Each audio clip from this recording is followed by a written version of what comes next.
নমস্কার, আমি সোমা। আমার আরও একটি নতুন ব্লগে আপনাদেরকে অনেক স্বাগত। কেমন আছেন সবাই? আশা করছি সবাই খুব ভালো আছেন, আর আমরাও ভালো আছি। আজকে শনিবার আর এখন বাজে সকাল 6টা। তো এখন থেকেই আপনাদেরকে সাথে নিয়ে আমি আমার ব্লগটা শুরু করছি। ঘুম থেকে উঠে দৈনন্দিন যা কাজ সেই কাজেই লেগে পড়েছি। সকালবেলা চারিদিকটা ঝাঁট দিয়ে আর তারপরে এই তো ঘরদোরগুলো মুছে নিচ্ছি। প্রতিটা দিনই সেই সংসারের একঘেয়েমি কাজগুলো, তাই না? সকালবেলা ঘুম থেকে ওঠা, ঘর ঝাড় দেওয়া, ঘর মোছা, বাসন মাজা, জামা কাপড় কাচা, এই একই কাজ প্রত্যেক দিনই থাকে। আর আজকে একটু তাড়াতাড়ি করেই উঠে কাজগুলোকে সারছি তাড়াতাড়ি করেই, কারণ আজকে তো সংক্রান্তি। আর সংক্রান্তিতে আমাদের বাড়িতে একটু পুজো হয়, মানে ওই যে মনসা ঠাকুরের পুজো হবে। তো তাই জন্যই তাড়াতাড়ি করে কাজগুলো সারা হচ্ছে। এটা প্রত্যেক সংক্রান্তি দিনেই হয়ে থাকে। আমাদের বাড়িতে যে ছোট্ট মন্দিরটা রয়েছে তার মধ্যে যে মনসা আছে ঠাকুর, তো সেই মা মনসারই প্রত্যেক সংক্রান্তিতে পুজো হয়। কাজগুলোকে সেরে আর ঝটপট করে স্নান করে এসেছি। আর এই তো এই মুহূর্তে পুজো শুরু হয়ে গেছে। শাশুড়িমাই খানিকটা জোগাড় করে দিয়েছে, শাশুড়িমা জোগাড় করেছে, আর আমার ছেলে তো ঘরেরই ব্রাহ্মণ, তো ওই পুজোটা করে নেয়। আমাদের এখানে ব্রাহ্মণের খুবই সমস্যা, মানে টপ করে ব্রাহ্মণ আর পাওয়া যায় না। তাই ছেলেটাকেই চেষ্টা করানো পুজো করার।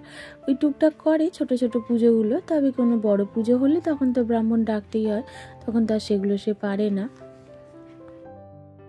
আর এই তো এই মুহূর্তে পুজো হয়ে গেছে আর সবাইকে টিফিনটা দিয়ে আর এখন আমি আমার টিফিনটাই নিয়ে নিলাম। আজকে টিফিনে হয়েছিল কুমড়ো ভাজা আর রুটি, আর কালকে রাত্রিরে যে ছোলার ডাল একটু করেছিলাম সেটাই একটু ছিল।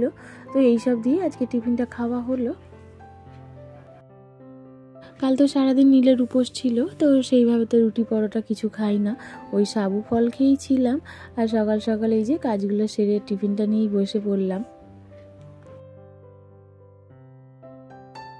বাজারটা কাল রাত্রেই করে এনেছিল, এইভাবেই পড়েছিল। টিফিন খেয়ে ভাবলাম এইসব গুছিয়ে নিই, আবার রান্নারও তো জোগাড় করতে হবে।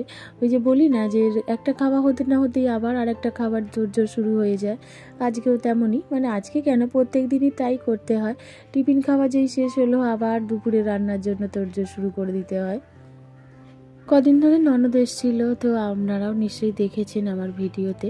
আজকে সকালে সে চলে গেছে, খানিকটা আগেই চলে গেল টিফিন খেয়েই।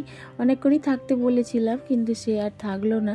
বাড়িতে কি দরকার আছে, বারবার আমার নন্দাই ফোন করছে, ওই জন্য চলে গেল। আর এই যে বাজার গোছাচ্ছি, কিন্তু সেই একঘেয়েমি বাজারে যেন মনে হচ্ছে আর কিছুই পাওয়া যায় না। সেই পটল, ঝিঙে, আলু, বেগুন আর উচ্ছে, এইসবই বাজার এখন। এটাই চলবে মানে গোটা গরমটাই, এই একই রকম বাজার খেতে খেতে যেন মাথা খারাপও হয়ে যাবে। তো আজকেও সেই সবই এনেছে, তার সঙ্গে একটা এঁচোড়ও ছিল। তো ভাবলাম উচ্ছে কটা ভাজা করি। আর এই যে সজনা ডাঁটাগুলো কদিন আগে থেকেই পড়েছিল, তো পটল দিয়ে সজনা ডাঁটা দিয়ে একটা তরকারি করব আর উচ্ছে ভাজা করব। আর এই যে একটু লাউ শাক কেটেছিলাম, তো সেই লাউ শাকটারই একটু তরকারি করে নেব। তো আজকে এই রান্নাই হবে। আমাদের বাড়ির পাশেতে একজন লাউ গাছ বসিয়েছে, তো সেই লাউ গাছের ডগ আমার বাড়িতে চলে এসে আমাদের এদিকটা অনেক ডগ ঝুলে গেছে, তো সেগুলোকেই আমি কেটে নিয়েছি। আর সেই লাউ শাকের ডগগুলো দিয়েই ভাবছি একটু পোস্তর মতন করে তরকারি করব। চারিদিক দিয়ে লাউ শাকের ডগগুলো ঝুলতে দেখে আমার ভীষণই খেতে ইচ্ছা করেছে, আর তাই জন্য ডগ কটা কেটে নিয়ে আর এই তো পোস্ত আর সর্ষে বাটা দিয়ে একটু ঝাল করলাম আলু দিয়ে। ভীষণ খেতে ভালো লাগে লাউ শাকের এইভাবে ঝাল করলে। আগে উচ্ছে ভাজাটা আর পটলের তরকারিটা আমার হয়ে গেছে, আর লাস্টেই তো শাকটা করছি। আর ওদিকে একটু আমের চাটনিও বসিয়ে দিয়েছি। তো আজকে এই রান্নাই হলো।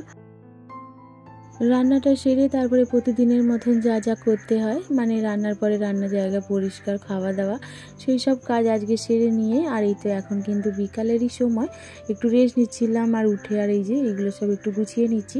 বিছনাটাও ভীষণ অপরিষ্কার হয়ে রয়েছে, এদিক ওদিক জামা কাপড়ও অনেক অপরিষ্কার হয়েছিল, তো সেই সবই এখন করে নেবো।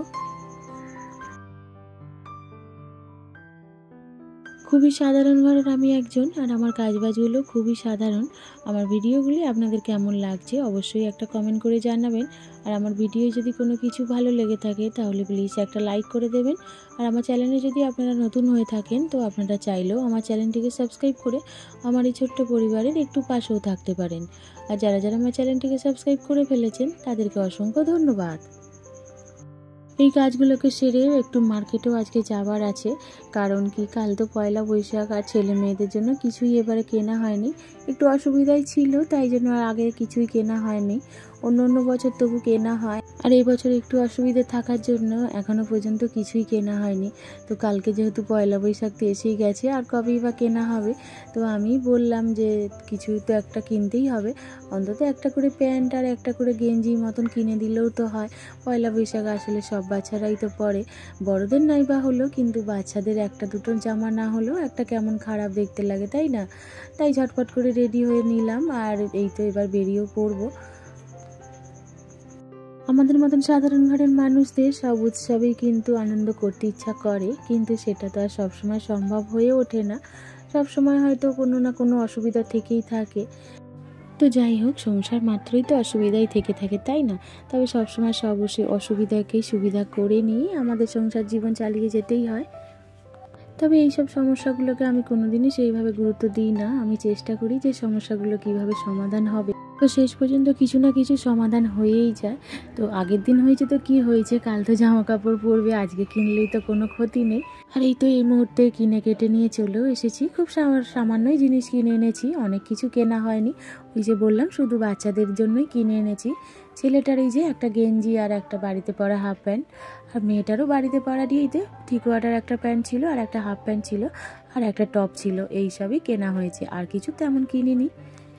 বাচ্চাদের আনন্দ হলে, বাচ্চারা খুশি থাকলে মা বাবারাও আনন্দ খুশি সবটাই হয়, তাই না? তাই বাচ্চাদের জন্যই জিনিসপত্র কিনে আনলাম, ওরা এতেও খুশি আর তার সঙ্গে আমরাও খুশি। আর এই গরমকালে এরকম পাতলা পাতলা হালকা জামা কাপড়ই বেশি ভালো, আর বাড়িতে পরারই তো কিনলাম, বেশি ভালো কিছু কিনিনি। আর এই যে আমার পয়লা বৈশাখের শপিংটা আপনাদের সঙ্গে শেয়ার করলাম। তবে আপনারাও কারা কারা পয়লা বৈশাখে শপিং করেছেন আমাকে কমেন্টে জানাবেন। তাহলে চলুন, আমার আজকের ভিডিওটি এই পর্যন্তই। আজ ভিডিওটাও এখানে শেষ করে আপনাদের থেকেও বিদায় চেয়ে নিচ্ছি। আবারও দেখা হবে নতুন ব্লগে। সবাই খুব ভালো থাকবেন।